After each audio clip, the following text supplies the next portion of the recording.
Welcome to Witness Wednesday here on the Walk Boldly with Jesus podcast. I'm your host, Katherine Duggan. However, each Wednesday, I will have a guest give their witness of how God is working in their lives. Hearing how God is working in other people's lives shows us how deeply He cares for each one of us individually. Listening to these experiences will help your faith grow. I am so blessed to be able to share these with you. Let's get started. Today's witness is my friend Aimee from Big Life Mentoring. Aimee has been through a lot over the years. Several unhealthy relationships in search for love. Finally, her mentor, Pamela Crim, helped her realize that what she was really looking for was God and the big life He created for her. Listen to her testimony and you will see how God transformed her life. He can do the same for yours. You just have to surrender to Him.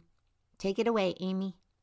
I am a grateful believer in Jesus, in recovery for codependency and love addiction, with victory over negative self-worth and shame. I'm also a survivor of betrayal trauma, and my name is Aimee. It was February 19th, 2017, and I woke up knowing something wasn't right. The night before was my son's first birthday party. My husband had fallen asleep on the couch for most of the celebration. While he was sleeping, I could hear his phone's text message notification going off over and over again. That morning, I went downstairs to the kitchen and grabbed a cupcake. I peeled back the paper, took a bite, then I saw his phone laying on top of the couch. We had an agreement from our therapy sessions that when I was feeling unsure, I could look through his phone. I read a text message that confirmed that my worst nightmare had come true. It said, "Where are you?" As in, I thought we were meeting up and you're not here. And there it was, in black and white. He had relapsed again. I went upstairs where he was sleeping to confront him. He had played this game for years and he knew it was over. And without hesitation, I knew I was done playing. He wouldn't hurt me anymore. It was a painful decision, but it was the first day of my revival. I thought it would take a lot of courage to enforce this boundary that I had feared the most, but I wasn't afraid. This had never been God's plan for my life. This was a mess I made when I was so far from God, trying to control my own life. God led me out of that situation and guided me back to the path where I love myself, where I make healthy choices and feel good about myself. My life has been restored. This is my story of healing and redemption, to which I give God all the glory. I grew up in a loving family. My parents had a good marriage. We had everything we needed and then some. I was the youngest of my 3 siblings, and as I approached my teenage years, I found myself at home alone a lot after school and on weekend nights. I would turn on the TV and probably watch too many of those 80s romantic movies. I fantasized about having a boyfriend and being loved. It was my way of escaping my reality and of feeling loneliness. I was about 12 years old when I started noticing boys. Immediately, I began to attach my self-worth to what boys thought of me. I was willing to change myself into whatever they wanted me to be. By the time I was 16, I always had a boyfriend, and yet I never remained faithful to any of them. I would begin dating someone and get completely obsessed with them, imagining all the possibilities of our relationship, to the point of even changing their identity in my mind to someone who I wanted them to be, and not who they actually were. I realize now that I was acting out in love addiction, which led me into several codependent relationships. When I was 22 years old, I moved to Phoenix with my college sweetheart. We lived together for several years before finally getting married. I worked as a general manager at Taco Bell while he served tables at a trendy restaurant. Every night after his restaurant closed, he stayed after hours and socialized with his coworkers. Night after night, he came home drunk and slept the days away. I started feeling lonely and my self-worth started to dwindle. But rather than talk to him about it, I sought validation from other men and found myself cheating. I knew I should have just been honest and told him I wasn't happy, but in my unhealthy mind, I thought it would hurt him too much to tell the truth. Only 4 months into our marriage, I began having an affair with a married man that went on for over a year. After that ended, I went on to have 2 more emotional affairs, fantasizing constantly about a better life and playing scenarios in my head about how my husband would maybe die in a tragic accident so I could just move on. He wound up losing his job, showing up to work drunk after multiple warnings. He sought treatment at rehab, and in the 30 days he was gone, I filed for divorce and put our house up for sale. I blamed him and his addiction for the downfall of our marriage, but I never took any responsibility. After our 10-year tumultuous relationship, I had built up a mountain of shame that I would carry with me for years, giving me my identity, bad person. When I left my marriage, I didn't do anything to work on myself. All I wanted to do was find someone who would love me and make me happy. With my self-worth at an all-time low, I chased after someone who was emotionally unavailable. He rarely even called, but the thrill of the chase and the emotional roller coaster gave me the fix I needed for my love addiction. The only time I felt a connection with him was during sex, and I felt like as long as I had physical validation, I was loved. But things always seemed a little off. After 3 years of dating on and off, he asked me to marry him.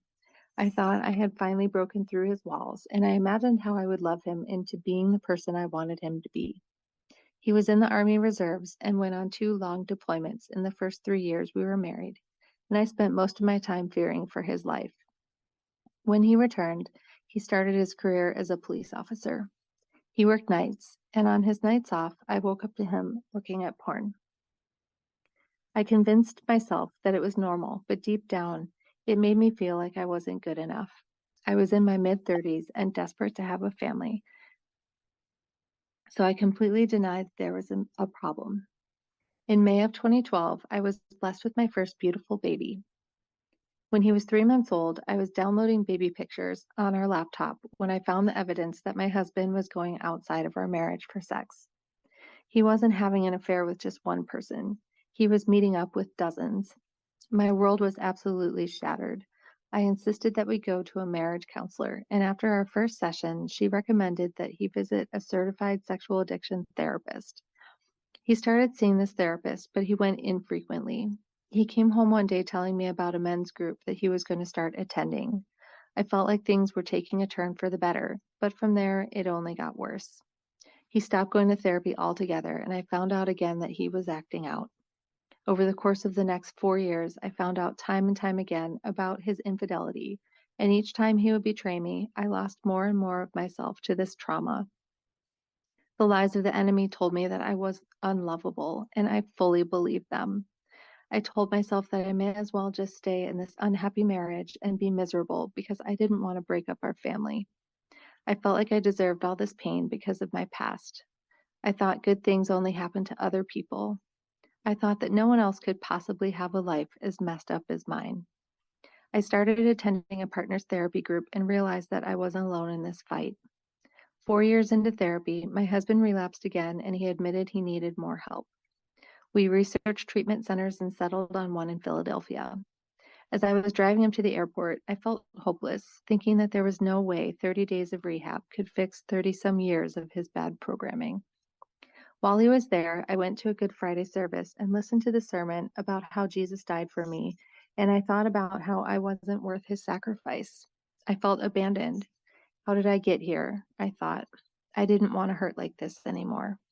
I sought out my own counselor and started to read books about recovery.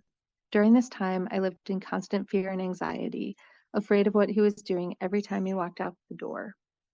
I still felt a heavy burden of guilt and shame from my past.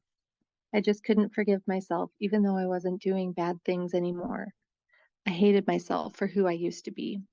I went to a therapy session and talked about how I felt compelled to apologize to my ex-husband. I decided it was time to make my amends. I hadn't communicated with him in years. I wasn't even sure he still had the same phone number.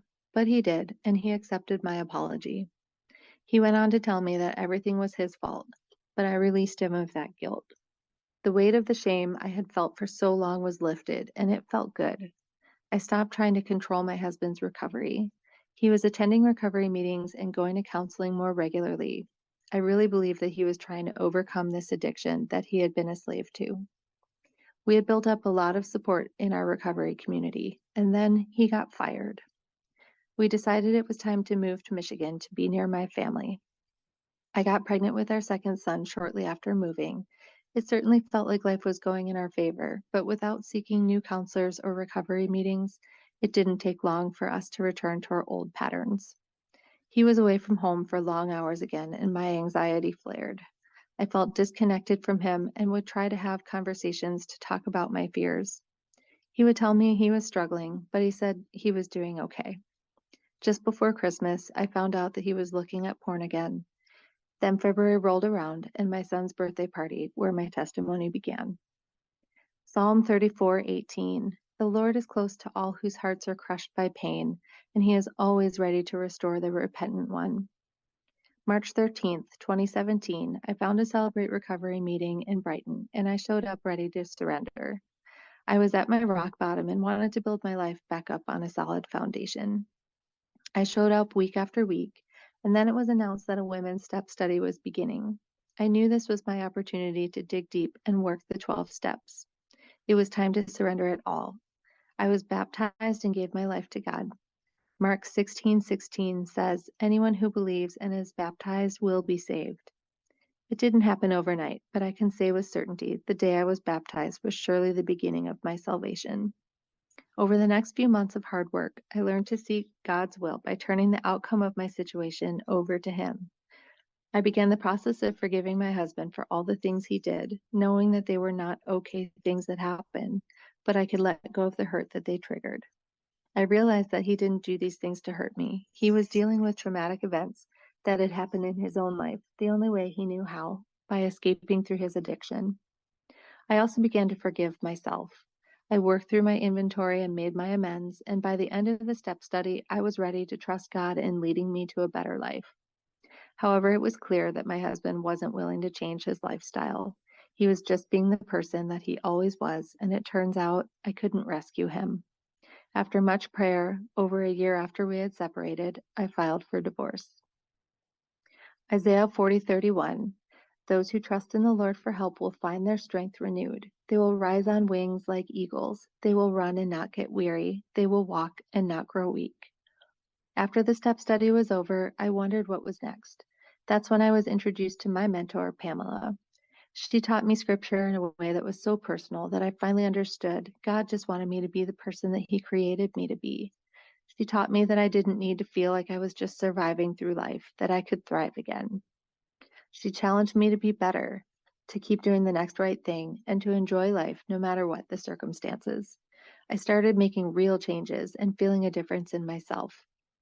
But even after all my recovery work, I faltered. I entered into a long distance relationship and I fell right back into my love addiction and codependent patterns. I became obsessed with this man, and even when he broke my heart and my trust, I didn't end the relationship.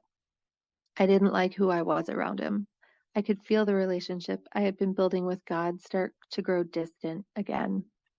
Whenever I felt he was unavailable, I would drum up some poor me drama, or worse yet, I would use my sexuality to get his attention. But this time, I turned back to God. I promised him that I was putting him back in the center of my life.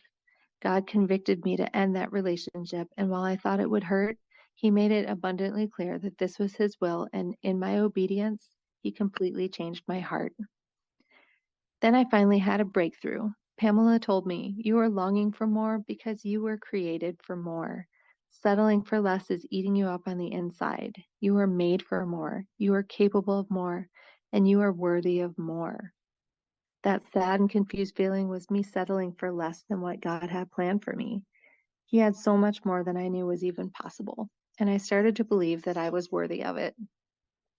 Joel 2:25, God says, I will repay you for the years the locusts have eaten. Once I gained victory over my negative self-worth, I began to flourish. I suddenly had confidence in my choices. I worked on lessening the gap between who I was and who God created me to be. The environment I surrounded with myself helped me to cultivate quality relationships with healthy people. I was attracting them to me because they saw something in me that they wanted and enjoyed too, a thriving relationship with Jesus. My healing journey had finally begun. I was going to church one day when I met Chris. I believe God designed our paths to cross that day. We got to know each other over the next few months. Our conversations were deep and honest right from the start. I could be exactly who I was around Chris. He admired my honesty and still invested in me despite all my flaws. We talked about God and faith and the hard stuff about life. We were in the same place in our faith, shaken up from our past but longing to get to know God better and live the life He intended for us. With God at the center, we were building an amazing, healthy relationship. Our small group was doing a group devotional once about praying bold prayers, so I prayed boldly about marrying Chris, and 4 days later, he proposed to me. On August 8th, 2020, I married the man that I know God intended for me. Chris is thoughtful, he has integrity, he's generous, he has a heart for service, he loves the Lord and strives to make me feel valued. He's everything I prayed for and more. At my worst, I never thought I would be able to trust anyone again. I never thought I would live in a porn-free home.